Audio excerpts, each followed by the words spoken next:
স্বাগত দুপুরের মাছরাঙা সংবাদে আপনাদের সঙ্গে আছি কাজী রওশন আরা সাকি। শুরুতে গার্ডিয়ান লাইফ ইন্স্যুরেন্স সংবাদ শিরোনাম।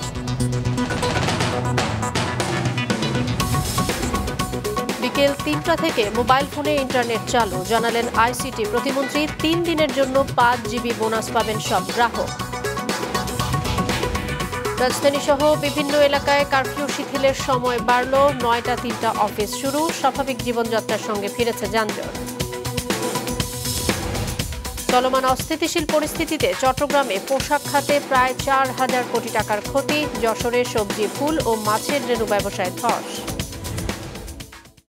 এবারে বিস্তারিত সংবাদ। বিকেল ৩টা থেকে চালু হচ্ছে মোবাইল ফোনে ইন্টারনেট।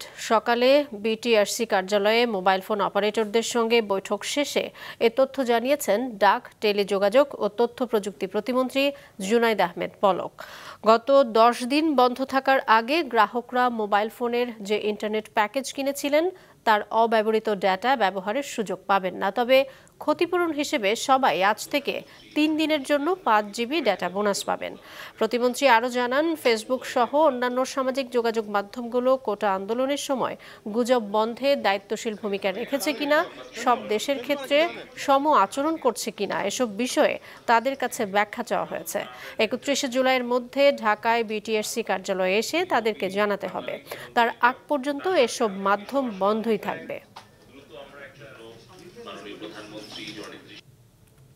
বিকাল ৩টার পর থেকে সারা দেশে মোবাইল নেটওয়ার্ক 4G পুনঃস্থাপন করা হবে। প্রত্যেক গ্রাহক ৩ দিনের জন্য 5 জিবি বোনাস তারা ডেটা পাবেন। সোশ্যাল মিডিয়া যারা পপুলার প্ল্যাটফর্ম আছে তাদেরকে আমরা একটা চিঠি দিয়েছি। বাংলাদেশে তারা কি সাইবার স্পেসটা ব্যবহার করতে চায়, নাকি বাংলাদেশের সংবিধান ভঙ্গ করে, আইন ভঙ্গ করে তাদের নিজেদের দেওয়া কমিউনিটি স্ট্যান্ডার্ড অমান্য করে তারা বাংলাদেশে প্রচার করতে চায়। ৩১ জুলাই আমরা এই সোশ্যাল মিডিয়া প্ল্যাটফর্মগুলোকে ঢাকায় এসে বিটিআরসিতে তাদেরকে লিখিত এবং মৌখিকভাবে জবাব এবং ব্যাখ্যা দেওয়ার জন্য আমরা অনুরোধ করেছি। আগামী মঙ্গলবার পর্যন্ত ঢাকা, গাজীপুর, নরসিংদী ও নারায়ণগঞ্জে কারফিউ শিথিলতার সময় বেড়েছে সকাল ৭টা থেকে সন্ধ্যা ৬টা পর্যন্ত। সেই সঙ্গে বাড়ানো হয়েছে অফিসের সময়ও। এতে স্বাভাবিক হতে শুরু করেছে রাজধানীর জনজীবন। কর্মচাঞ্চল্য ফিরতে শুরু করেছে অফিস পাড়ায়। তবে মেট্রো রেল ও এলিভেটেড এক্সপ্রেসওয়ে বন্ধ থাকায় সড়কে বেড়েছে যানজট। যানবাহন স্বল্পতায় ভোগান্তি বেড়েছে কর্মজীবীদের। রিপোর্ট করছেন হাসনান তানভীর।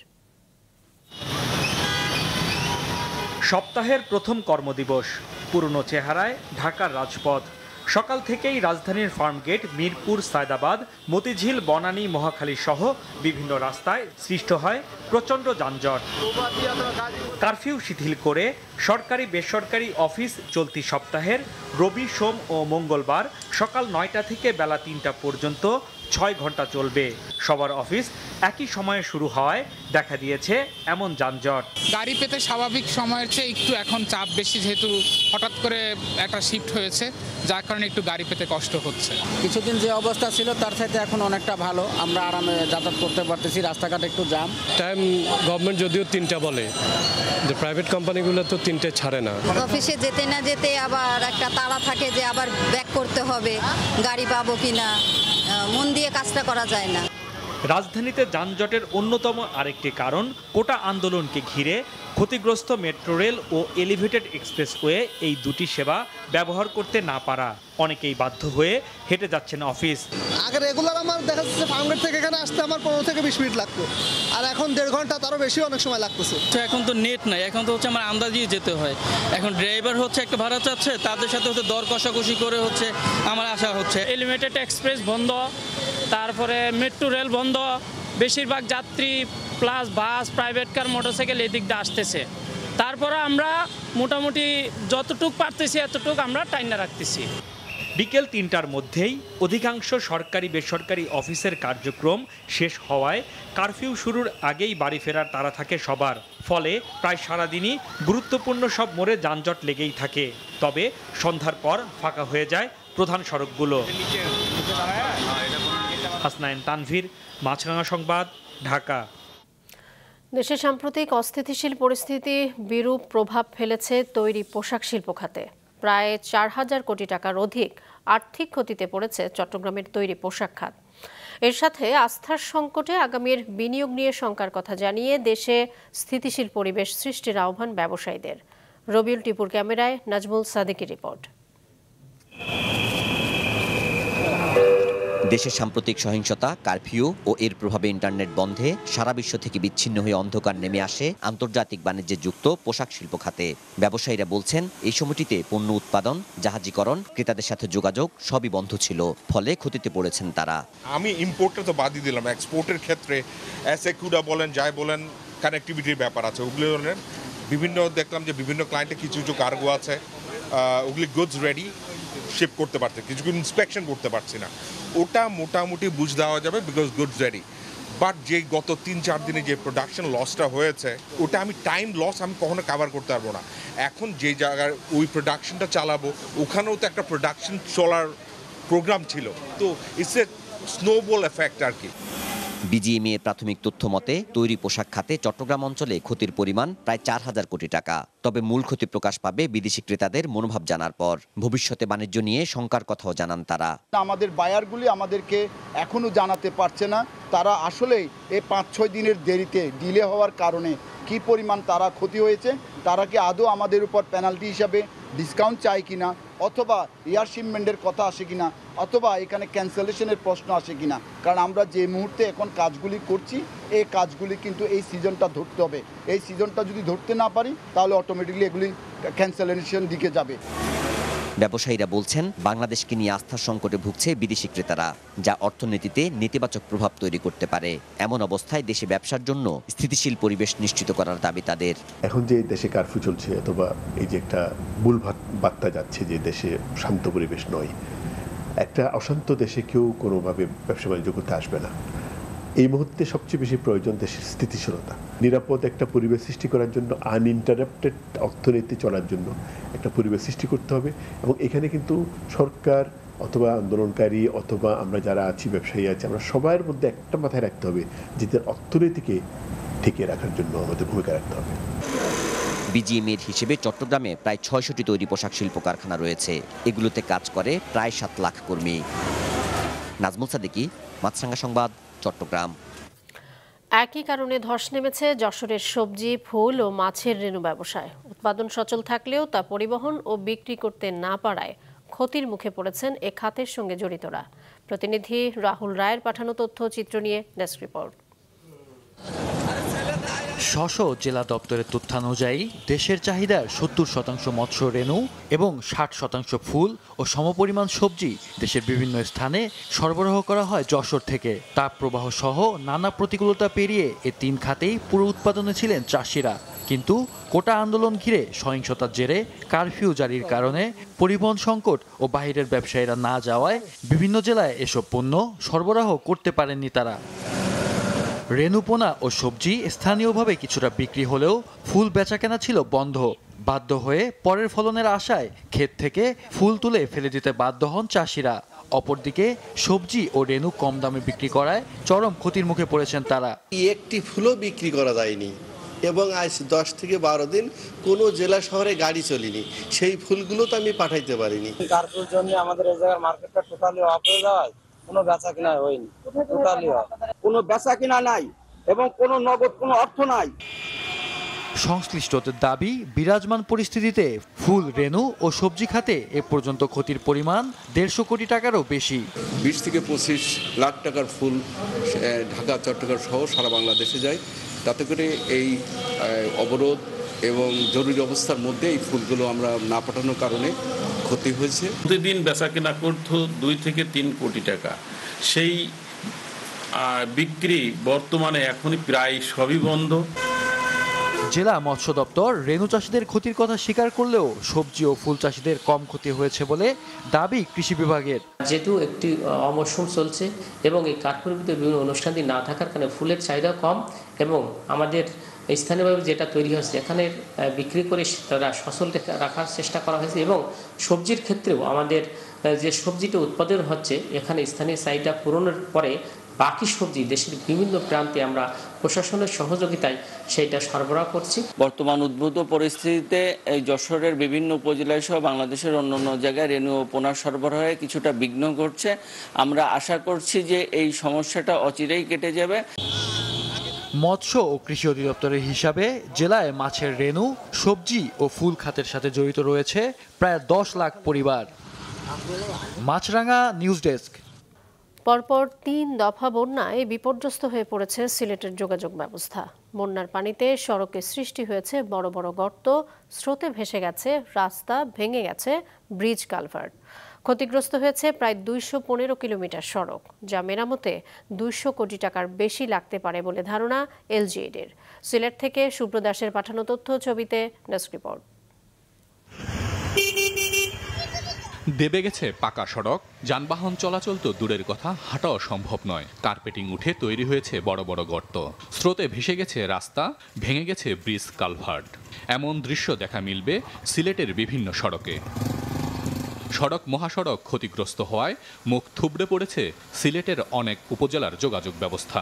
ভাঙা সড়কে ঝুঁকি নিয়ে চলাচল করছে সাধারণ মানুষ। প্রায় ঘটছে ছোট বড় দুর্ঘটনা, ভোগান্তি পোহাতে হচ্ছে রোগীদের। অসুস্থ রোগী হইলে যে মেডিকেল দিত, হে নিজেও আগে গাড়ি তুললে ভালো মানুষ মেডিকেলের অবস্থা দাঁড়াই যায়। আমরা লাগে মানে এই রাস্তায় এলে এটা মরণ ফাঁদ। ড্রাইভাররা যাইতে যাইতে অবস্থা খারাপ, 1 ঘন্টার জায়গা 1.5 ঘন্টা সময় লাগে, তো সঠিকভাবে উপস্থিত হইতে পারি না অফিসেও। রাস্তার গাড়ি নাই, গাড়ি যদি হতান লইয়া রাস্তা বাঙ্গা ড্রাইভার কয় ভাই আমার গাড়ি ভাঙ্গি দিব সারা, আমি কই যাইতাম লইয়া, আমি বাদি যাইতাম না। 2 টাকার জায়গা 3 টাকা কইলেও তারপরে হে যান না। এলজিইডির হিসেবে এবারের 3 দফা বন্যায় 13 উপজেলায় ক্ষতিগ্রস্ত হয়েছে 115 কিলোমিটার সড়ক এবং 142 মিটার ব্রিজ ও কালভার্ট। আমাদের রাস্তাঘাটগুলো এখনো পানির নিচে আছে বিদায় আমরা পূর্ণাঙ্গ অ্যাসেসমেন্টটা 3য় দফার বন্যার পরে করতে পারিনি। তো পানিটা আরেকটু নামলে হয়তো আমরা পূর্ণাঙ্গ অ্যাসেসমেন্ট করতে পারবো এবং ধারণা করতে পারবো আমাদের কত টাকা ব্যয় হবে। আমরা দ্রুত যান চলাচল বা মানুষজনের চলাচলের ব্যবস্থা করব, প্রথম দফা ইমার্জেন্সি মেনটেন্যান্স। আর এডিবি সহযোগিতা পেলে আগামী 2 বছরের মধ্যেই হয়তো আমাদের এই বন্যার যা ক্ষতি হয়েছে সেগুলোর সমাধান করা সম্ভব হবে। এবছর প্রথম দফায় গত 27 মে, 15 জুন দ্বিতীয় দফা এবং 27 জুন তৃতীয় দফায় বন্যার কবলে পড়ে সিলেট।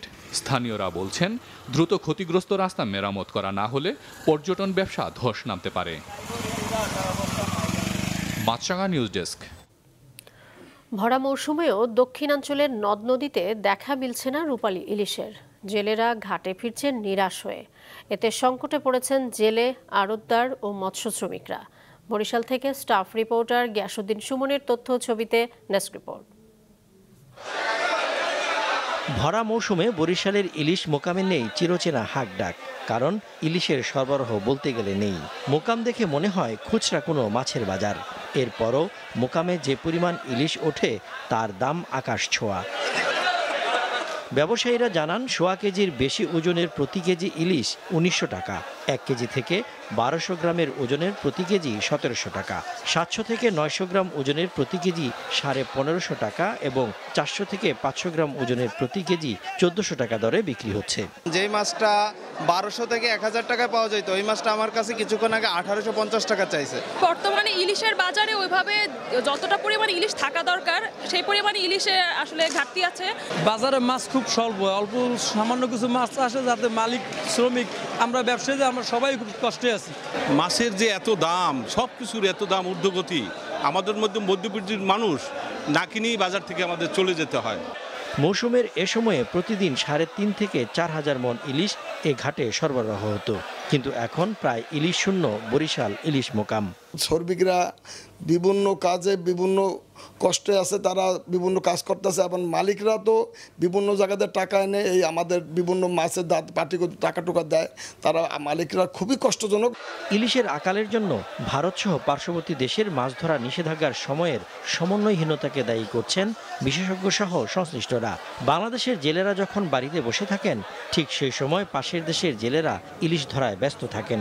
তাই ইলিশ উৎপাদক দেশগুলোকে বিজ্ঞানসম্মতভাবে একাট্টা হয়ে একই দিনক্ষণে ইলিশ ধরা বন্ধ রাখার দাবি বাংলাদেশি জেলেদের। যখন 65 দিনের একটা অভিযান থাকে সাগরে, তখন বাংলাদেশের জেলেরা ওই সাগরে যাইতে পারে না মাছ ধরার জন্য, তখন ওই সুযোগে ভারতের জেলেরা আইসা তখন হারা মাছ ধইরা ওই মাছটা সম্পূর্ণ ওরা ওদের দেশে পার করে নিয়ে যায়। ভারতে আমরা একসাথে দুনো দেশ মিলেই আপনার অভিযানটা তাহলে সবচেয়ে ভালো হয়।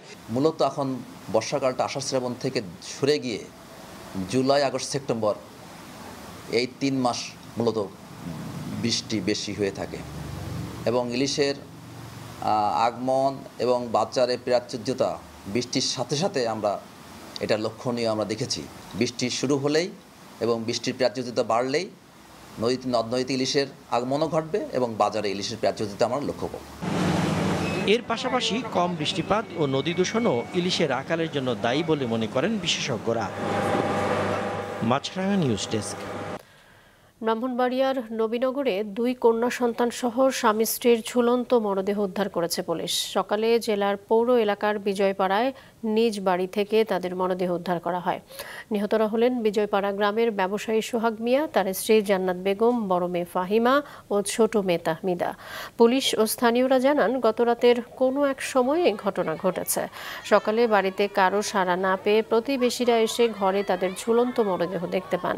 খবর পেয়ে পুলিশ এসে মরদেহ উদ্ধার করে। নবীনগর থানার ওসি জানান, প্রাথমিকভাবে ধারণা করা হচ্ছে এটি আত্মহত্যা।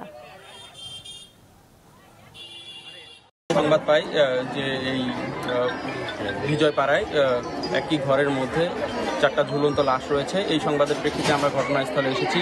ইতিমধ্যে আমরা লাশগুলি উদ্ধার করে সুরতাল করে আমরা লাশগুলো ময়নাতদন্তের জন্য আমাদের হেফাজতে নিয়েছি। আর বাকি যে আইনানুগ প্রক্রিয়া আমরা অনুসরণ করব। দিনাজপুরের বিরলের ব্যানানা আম এবার পাঠানো হয়েছে ইউরোপের 3টি দেশে। লাভবান হওয়ায় আবাদে আগ্রহ বেড়েছে আরও অনেকের। দিনাজপুর প্রতিনিধি রেজাউল করিম রঞ্জুর পাঠানো তথ্য ছবিতে ডেস্ক রিপোর্ট। দিনাজপুরের বিরল উপজেলার সদরডাঙ্গা গ্রামের 8 বিঘা জমি জুড়ে ব্যানানা, বাড়ি 4, কাটিমন ও BN7 জাতের আমের বাগান গড়ে তোলেন স্থানীয় কৃষক মমিনুল ইসলাম। গত বছর থেকে পাচ্ছেন ফলন এবং বাগানের বাছাই করা ব্যানানা জাতের আম পাঠানো হয় কাতারে। এবছর প্রতিটি গাছে এই জাতের আমের ফলন বেশ ভালো হয়েছে। 100 থেকে 250 ব্যানানা আম ধরেছে ছোট আকারের এক একটি গাছে। এবছর ওই বাগান থেকে সংগ্রহ করে গেল জুলাইয়ে 100 কেজি আম পাঠানো হয়েছে সুইজারল্যান্ডে। রপ্তানি করা হয় সুইডেন ও কাতারেও। বাণিজ্যিকভাবে এই আমটা চাষ করার লক্ষ্যে আমি এই পদ্ধতি অবলম্বন করছি এবং স্যাররা আমাকে বিদেশে যেন আমি আমটা রপ্তানি করতে পারি সেইভাবে আমাকে গড়ে তুলেছেন। পাশাপাশি আমি শখের বশীভূত হয়েই কিন্তু আমি এই বাগানটা শুরু করছি। এই বাগানে আমার আম আছে বাড়ি 4 এবং ব্যানানা, কাটিমন 3টাই আছে। আর কিছু লাল আম ভ্যারাইটি আছে, এটা BN7। এই আমটা আমি টেস্টমূলক করতেছি। 2-1টা গাছে আছে লাল লাল।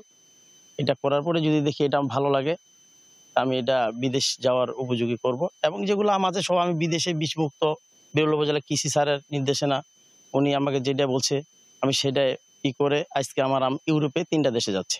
উপজেলায় আম চাষে এমন সফলতায় নতুন করে বাগান করেছেন আরও অনেক কৃষক। এমনকি রাজশাহী অঞ্চলের অন্যান্য জেলা থেকেও কৃষকরা জমি লিজ নিয়ে বাগান করেছেন। স্থানীয় বাজারে সেসব আম বিক্রি করে বেশ লাভবান হচ্ছেন তারা। প্রথম ভাবতেন যে বাগান করে কি হবে, কি করে খামকা লাভবান হবে কিনা জানি না। তখন দেখতেছি যে অনেক সুন্দর, প্রত্যেকটা গাছে কিন্তু অনেক সুন্দর কিন্তু আম হয়েছে। কিন্তু আমারও ইচ্ছে আছে যে আমিও আম বিদেশে পাঠাবো। তাই আমি দেখতেছি এখানে যে প্যাকেট করতেছে আম, কিভাবে প্যাকেট করতে হয় ও কৃষি স্যার আছে আফজাল কাকু, তার কাছে পরামর্শ নিব। আমের চাষ সম্প্রসারণে আগ্রহীদের প্রয়োজনীয় পরামর্শ দিচ্ছেন কৃষি কর্মকর্তারা। আম যখন থেকে আসছে তখন থেকে মাটির সার ব্যবস্থাপনা, বালাই নাশক এবং রোগনাশক, কীটনাশক সব ব্যবস্থাপনা আমাদের তত্ত্বাবধানে করা হয়েছে এবং প্যাকেটও করা হয়েছে, আমাদের কৃষি অফিসের পক্ষ থেকে সাপ্লাই প্যাকেট থেকে তাদেরকে দেওয়া হয়েছে এবং সেটাই প্যাকেটটা করা হয়েছে। এবং প্যাকেটটা করার উদ্দেশ্য হলো আপনার এখানে কিন্তু আর প্যাকেট করার পর থেকে কোনো বালাইন ওষুধ দেওয়া হয় নাই। পুরো উপজেলা জুড়ে আম গাছ রয়েছে ৫৫০০-এর মতো। এর মধ্যে মমিনুল ইসলামের বাগানে রয়েছে প্রায় ১২০০ গাছ। মাছরাঙা নিউজ ডেস্ক। দুপুরের সংবাদ শেষ করছি, তার আগে গার্ডিয়ান লাইফ ইন্স্যুরেন্স সংবাদ শিরোনামগুলো আরও একবার। বিকেল ৩টা থেকে মোবাইল ফোনে ইন্টারনেট চালু, জানালেন আইসিটি প্রতিমন্ত্রী। ৩ দিনের জন্য ৫ জিবি বোনাস পাবেন সব গ্রাহক। রাজধানী সহ বিভিন্ন এলাকায় কারফিউ শিথিলের সময় বাড়ল, ৯টা ৩টা অফিস শুরু, স্বাভাবিক জীবনযাত্রার সঙ্গে ফিরেছে যানজট। চলমান অস্থিতিশীল পরিস্থিতিতে চট্টগ্রামে পোশাক খাতে প্রায় ৪,০০০ কোটি টাকার ক্ষতি। যশোরে সবজি, ফুল ও মাছের রেণু ব্যবসায় ধস। এই ছিল এখনকার মতো। মাছরাঙা টেলিভিশনের ইউটিউব চ্যানেলে দেখতে পারেন আমাদের সংবাদ, প্রতিবেদন এবং অনুষ্ঠান। আমাদের পরবর্তী সংবাদ বিকেল ৫টায় দেখার আমন্ত্রণ রইল।